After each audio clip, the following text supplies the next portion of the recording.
Hello all, Zyceres here, just bringing a quick tutorial on how the permission system works in Rawbots. This here is a fresh save. I just started, thus my robot was basically restarted, and I'll turn to the left and go up here to the part where most people seem to be confused. It'll just take a moment for me to get up this cliff. The part I'm going to is the blocks that are stuck to the ground.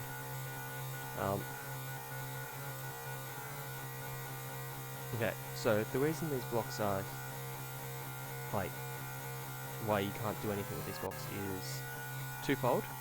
A, they are actually connected to the ground pieces, and B, you don't have any permissions on these blocks. So, obviously, to edit the permissions, you need to go into the visual programming screen, select the block or code that you want, bring up the block or code that you want to edit, and then you'll come up with something like this.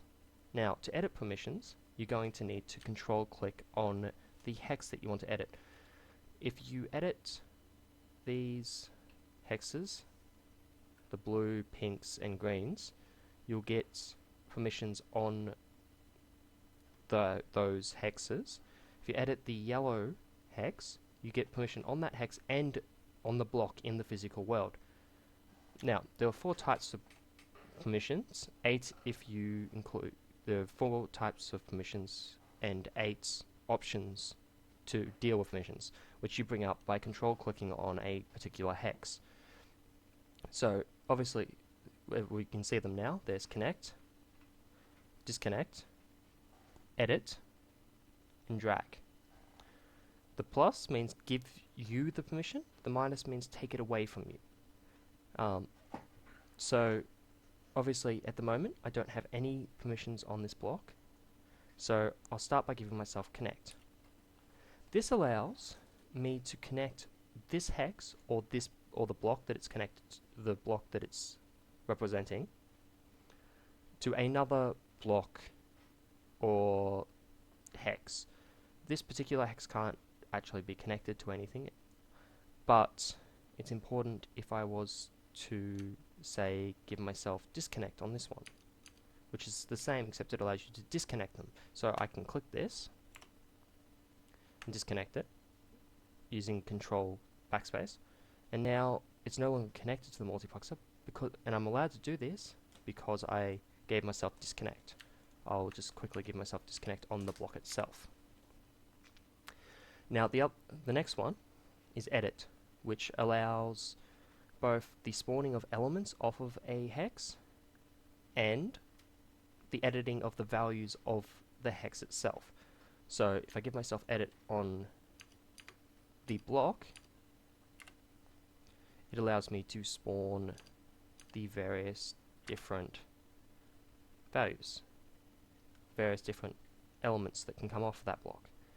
Now I just change that to black, and now these spikes on the circle are black. Now, I still don't have edit on this primary color, so I can't change that. However, if I give myself edit on the primary color, I can edit the value on that hex and turn the whole circle black. Now, the next one, so edit allows you to edit the code. It has no meaning in the physical world. And drag only has meaning in the physical world. So it's only useful on these yellow hexes. And I'll just give myself drag on this. This allows me to move it by holding down the left click and dragging it across the screen. However, you'll notice I can't do that yet. See? Hold left click, drag, nothing. This is because these blocks, this one here, that one there, and the elbow over to the right, are all connected to the ground, which acts as an additional block if you were in the lab. They're all locked down in Gaia. So what you do is you hold 0, which is the disconnect button, click the block, that disconnects all the connections, and now I can drag the block around if I want. I was only able to disconnect it though because I'd given myself disconnect privilege on that earlier. I hope this is helpful to you and is informative, because the permission system seems to be the most confusing element for new players at this current point. So this is just me signing off after a quick explanation of the permission system.